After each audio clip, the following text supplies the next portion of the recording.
দাদি অনেক ভয়ঙ্কর সাপ তৈরি করেছে, আমি অনেক ভয় পেয়েছি। ভয় পেও না।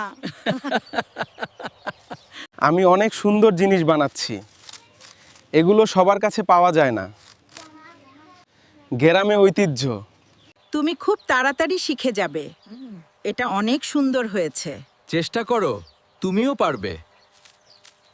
হ্যাঁ, তুমি শিখে যাবে খুব তাড়াতাড়ি। বাচ্চারা এই গাড়ি পেয়ে অনেক খুশি হবে। আমি ঘোড়া অনেক স্পিরিটে দৌড়াচ্ছি, এই ঘোড়া অনেক দূরে চলে যাব।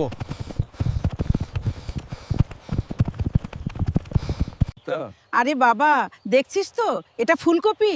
হ্যাঁ এটা বানালে তুই খুব তাড়াতাড়ি শিখে যাবি। হ্যাঁ, ও যা বলছে সঠিক বলছে। তুই পুতুলটা এভাবে বোনা হয়। আচ্ছা, বুঝতে পারছি।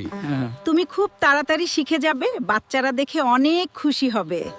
এত গরু ছাগল সব ঢাকায় যাচ্ছে, সবাই সাবধানে থেকো ইনশাল্লাহ, আল্লাহর ভরসা।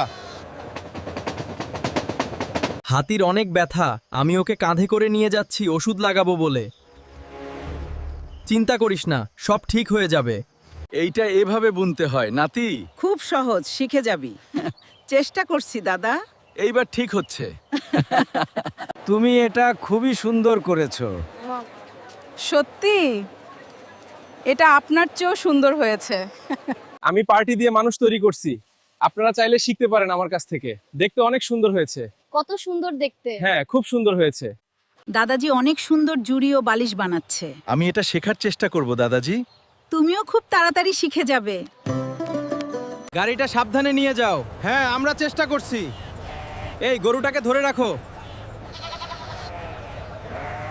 হ্যাঁ দেখো কি সুন্দর বালিশ বানাচ্ছি। হ্যাঁ তোমাকেও শিখিয়ে দিব। হ্যাঁ, এটাতে ঘুমিয়ে আরাম পাবে।